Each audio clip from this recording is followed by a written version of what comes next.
आणि आता बातम्यांकडे वळूया।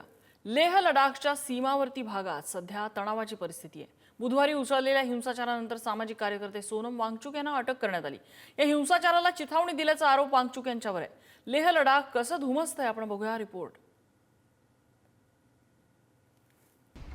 लडाखमधल्या उद्रेकामागे सोनम वांगचुक, केंद्रीय गृह खात्याकडून वांगचुक यांच्यावर निशाणा।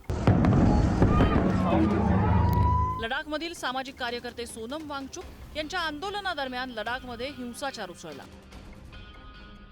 मात्र या हिंसाचारामागे सोनम वांगचुक स्वतःच असल्याचा आरोप केंद्र सरकारने केलाय। केंद्रीय गृह खात्याने जारी केलेल्या पत्रकात वांगचुक यांनी चिथावणीखोर वक्तव्य केल्याचा आरोप करण्यात आलाय। त्यानंतर 26 सप्टेंबर रोजी त्यांना अटक करण्यात आली। राष्ट्रीय सुरक्षेला धोका पोहोचवल्याचा आरोप त्यांच्यावर करण्यात आलाय। वांगचुकच्या मागण्यांसाठी उपोषणावर होते ते HPC मधील चर्चेचा अविभाज्य भाग आहे। अनेक नेत्यांनी त्यांना उपोषण संपवण्याचा आग्रह धरूनही त्यांनी उपोषण सुरू ठेवलं आणि अरब स्प्रिंग शैलीतील निदर्शनं आणि नेपाळमधील जेन झी निदर्शनांचा भडकाऊ संदर्भ देऊन जनतेची दिशाभूल केली। त्यांच्या प्रक्षोभक भाषणांनी भडकलेल्या जमावाने एका राजकीय पक्षाच्या कार्यालयावर तसंच लेहच्या CECच्या सरकारी कार्यालयावर हल्ला केला। सोनम वांगचुक यांनी त्यांच्या प्रक्षोभक विधानाद्वारे जमावाला भडकवलं हे स्पष्ट आहे। योगायोगाने या हिंसक घटनेदरम्यान त्यांनी उपोषण सोडलं आणि परिस्थिती नियंत्रित करण्याचे प्रयत्न न करता त्यांच्या गावी निघून गेले। नेपाळमधील जेन झी आंदोलनानं केलेली राखरांगोळी समोर असताना सोनम वांगचुक यांनी लडाखच्या आंदोलनाला जेन झी आंदोलन म्हणणं यावरही केंद्राने बोट ठेवलं। मात्र त्यानंतर आपल्या बोलण्याचा चुकीचा अर्थ काढला गेला असं वांगचुक यांचं म्हणणं आहे। ये जो जेनजी आज बाहर निकले उनको हमने कभी शक्ल तक नहीं देखा था।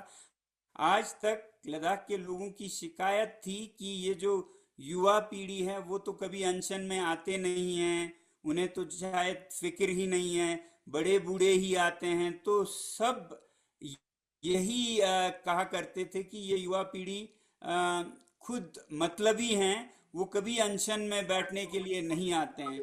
तो अचानक से वो आ गए, उनमें से किसी का हमने कभी शक्ल, बल्कि हमने मतलब 25 से कम के युवा लगभग ना के बराबर देखा है आज तक के अनशन में।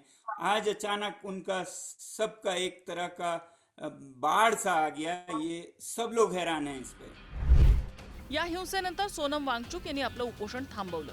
मात्र स्थानिक प्रशासनानं सुद्धा याच हिंसाचारासाठी त्यांच्याकडे बोट दाखवलंय।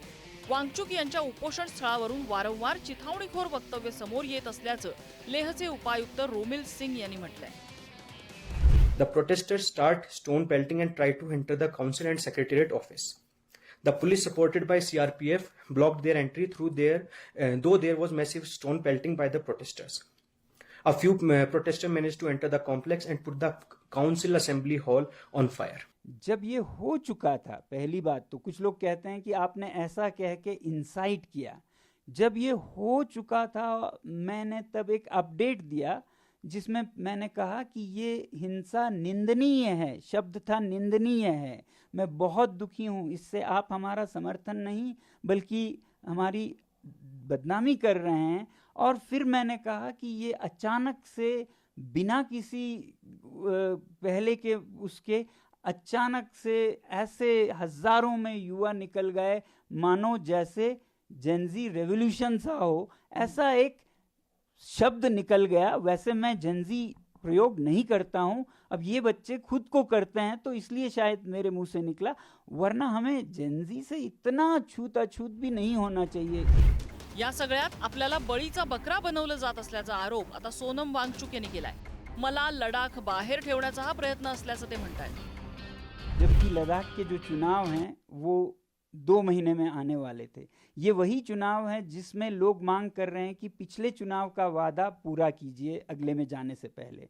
पिछले चुनाव का वादा था कि आपको 6वें शेड्यूल में लाएंगे, तो अब लोग मांग कर रहे थे इसे पूरा किए बिना हम आपको नहीं जाने देंगे। उनमें से बड़ी आवाज़ मेरी थी, तो मुझ पर उन्होंने निशाना साधा और 1.5 महीना पहले हमें बताया गया कि आप पर एक FIR है, वो भी देशद्रोह का है। उसके बाद हमारे विद्यालय की जमीन वापस ले जा रहे हैं ऐसा नोटिस आया।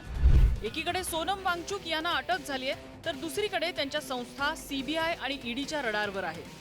त्यांच्या संस्थेच्या आणि वांगचुक यांच्या खात्यामध्ये आलेल्या परदेशी देणगीवरून या संस्थांनी चौकशी सुरू केली. वांगचुक यांनी या वर्षाच्या सुरुवातीला केलेल्या पाकिस्तान दौऱ्यावरूनही त्यांच्यावर आरोप होत आहेत.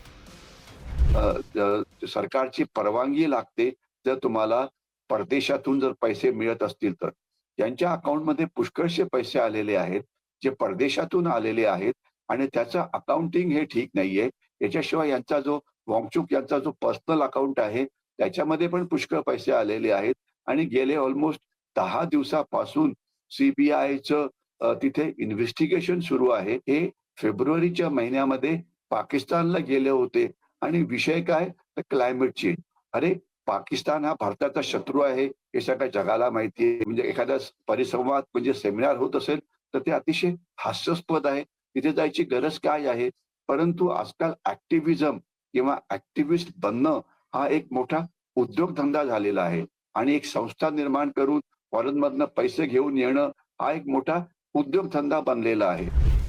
सोनम वांगचुक यांना अडकवलं जातंय आणि सोनम वांगचुक यांची चौकशी व्हायला हवी असे दोन मतप्रवाह समांतर पद्धतीनं सध्या सुरू आहेत. लडाखकडे लडाख बाहेरून पाहणाऱ्याला या प्रश्नांची उत्तरं नक्कीच हवी आहेत. या मुद्द्यांचा राजकारणासाठीही वापर होईल.